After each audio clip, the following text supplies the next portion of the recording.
lagyan natin yung gauge. Tapos yung PSI niya, ayan. Almost 25 PSI lang siya mga dads. So positive na wala talaga siyang preyon.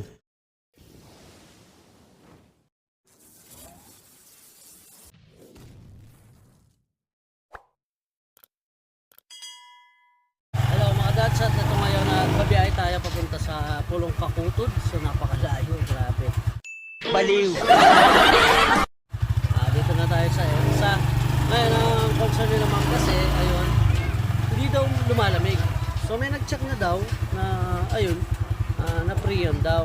Ngayon paano nga ba malalaman kung na preyon na ang isang aircon? Yung aircon nga pala natin ay Samsung Split Type 2 HP. Ngayon check natin mamaya mga dads. So tara, let's go!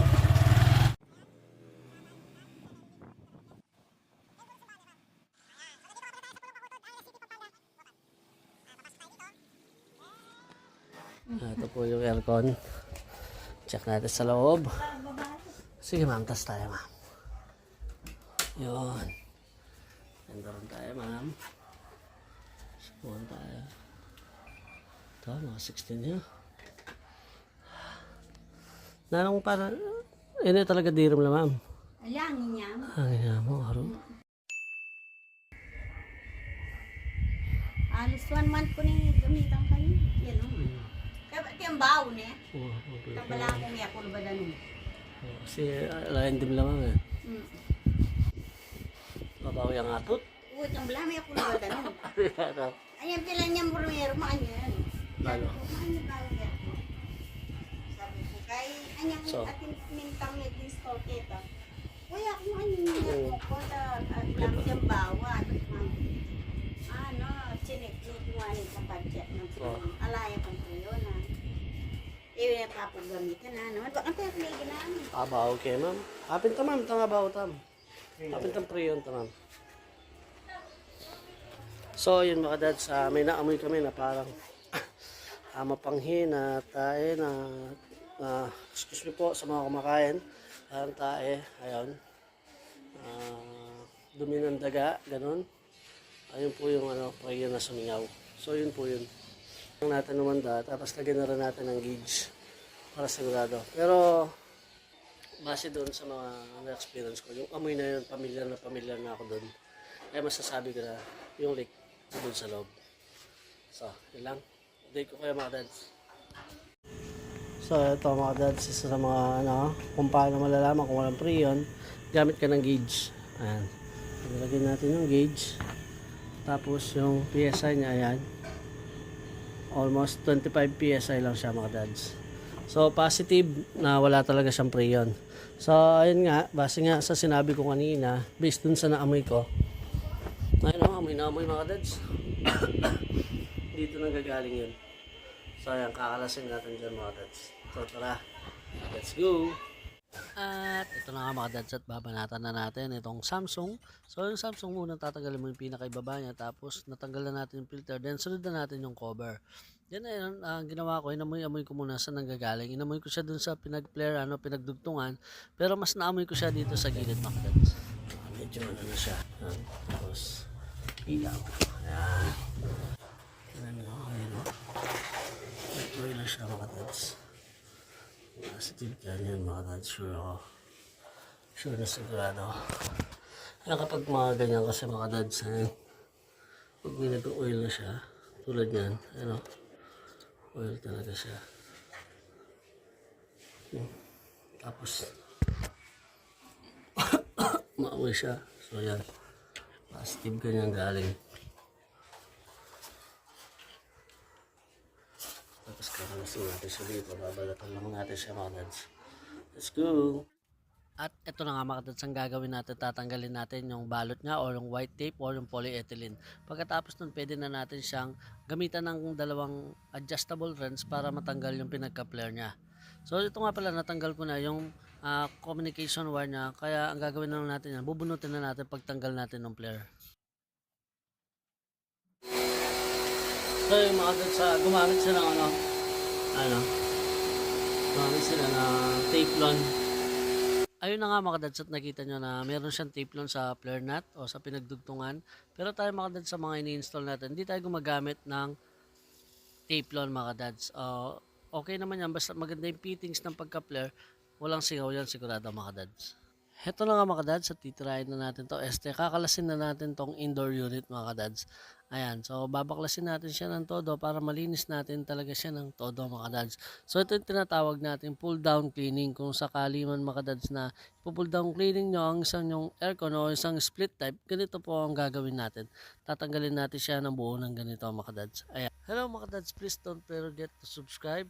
At kung nagugustuhan niyo itong video nito, ay huwag niyo kalimutan na like ang ating video. Ay napakalaking tulong na ito sa ating channel. At huwag niyo na rin kalimutan na i-share ang ating video sa ating mga kababayan, sa mga gustong matuto, or sa mga gustong magkaroon ng idea mga kadads. So, tara mga kadads, kalasan na. Dito mga kadads, medyo nahihirapan ako dun sa pinaka-clip niya dun sa loob kasi medyo matigas na siya at bumabalik na. Kaya ginawa ko, nagpatulong ako kay partner para maantabayanan niya ako. So maganda na rin na dalawa kayo mga kadads para hindi mapersa yung mga tubo niya.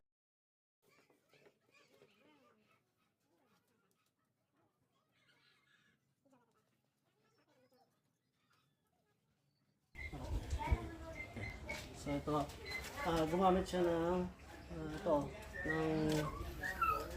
Teflon. Siguro para di sumingaw. Tapos tingnan nyo na rin yung unit. Ayan o, madumi na rin. Ayan. So babalik natin yung lindog niya. Tapos yung possible na nagkalik. Ayan mga kadads o. Moist. Langis o. Kublok na. Tatanggalin natin po. Parang, ay, tadaan po. Sige po. Magandang tip pa.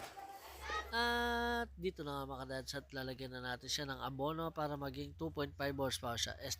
Mga kadads, joke lang. Ayan na, para matanggal o mabagbag talaga yung mga dumi. Pati doon sa pinakaloob-loob niya. Kaya ini-sprayan natin siya ng ganito. So, ginagamitan natin siya ng manual portable pump para magkaroon ng pressure at mapasingaw natin yung mga ginagamit natin dirt removal mga kadads.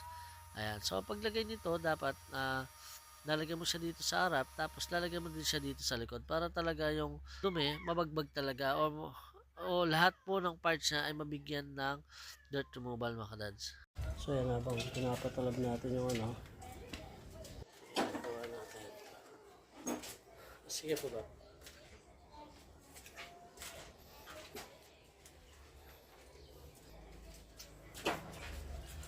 So ito, gano'n namin, tinatanggal namin kanina, ayaw talaga.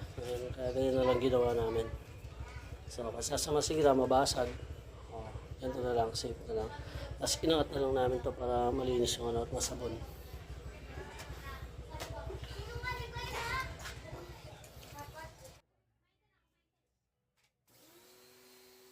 At finally, ito mga kadads, sa spray na natin. Nakikita nyo naman yung difference niya mga kadads na may itim. Tapos madali siyang matanggal.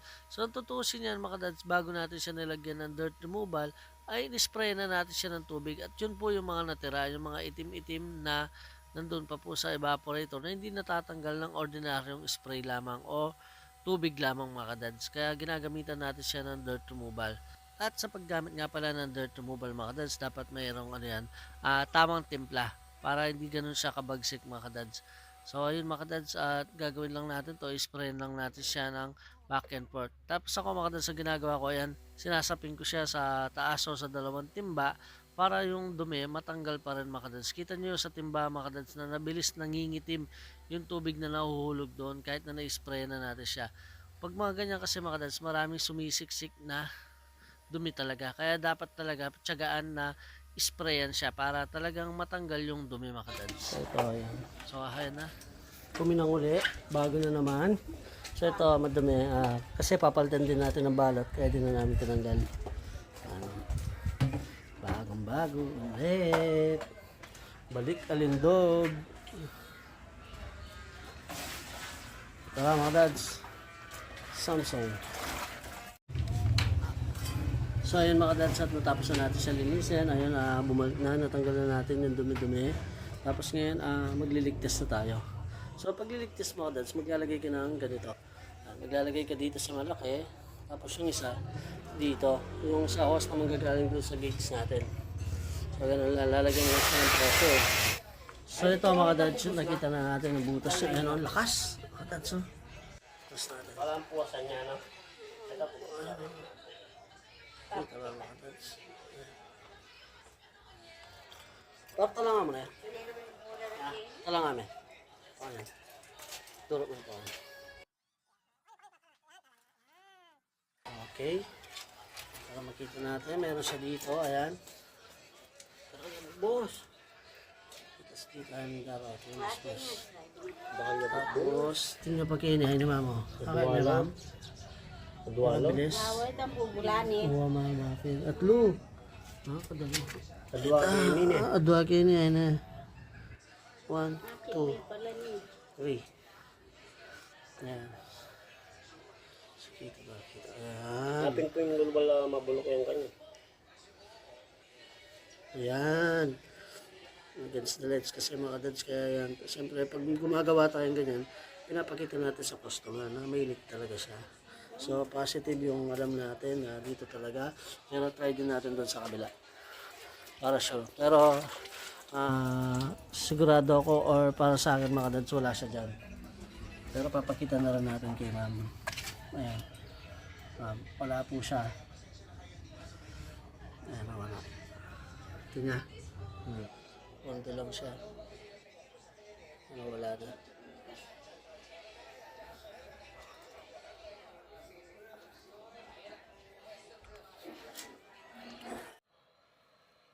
Ito mga dads, sa umpisa na natin yung pagbe-bracing o mas kilala sa tawag na sinasabi ng mga customer natin na iinangin. So hindi lamang yung may butas yung iinangin natin, lahat na ng mga U-bend na to iinangin na natin para sure talaga na natakpan natin o mas mapakapal natin yung part ng mga ibang U-bend. So yung finally at wala na siya. Puro na lang gusto. Ang tagal namin nakita ni ma'am na pabalik-balik yung pabalik-balik yung palipat-lipat yung mga leak. So yun, siyempre sasabihin natin sa customer na kung hanggang saan yung or kaya pa ba o hindi na. So base dito, ayan, meron siyang PSI 250 PSI.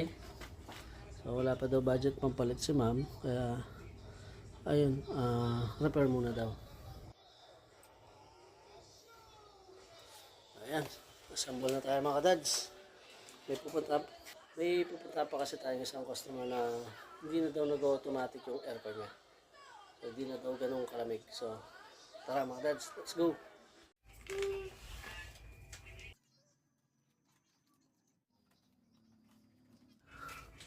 So yung si partner na yung babalat dyan. Ngayon tayo sa labas. Gagawin natin, magbabacuum na tayo. Para sunod-sunod yung trabaho. So let's go! Ito mga dads, at nagbabacuum na tayo. Ayan. So nilagay natin doon sa sanction niya. Para doon. Tapos ito vacuum. Ayan. Negative 15. Ayan. Kaya lang natin mga ilang minuto mga dads. Mga 15 minutes. So ayan. Let's go. Kalat. Mamaya linisin natin yan. So si partner bumabanat sa pagbabanat. Ayan. So ayan, may lamig na siya. Pero dun sa labas, hindi pa talaga puno or hindi pa sakto yung karga natin. Pagka monitor muna natin kung lumalamig na ba. So sinunan natin sa labas. Maramlaya yan. Ayan, check natin dito kung ilan na yung karga niya. Ayan, so malapit na siya. Sa 130 na tayo. Tapos dito na siya nag-icing. So, kakabutin lang natin ng 140 to 150. So, depende doon sa kondisyon ng lamig niya sa loob. Pero dito, mainit na siya mga dads. So, pagdagan lang natin. Let's go! Eto mga dads, at sobrang lamig niya na mga dads. So, okay na siya. Sana may natutunan kayo sa video nito. Please don't forget to like and subscribe. At pag-share na rin sa ating mga kababayan. Maraming salamat. God bless!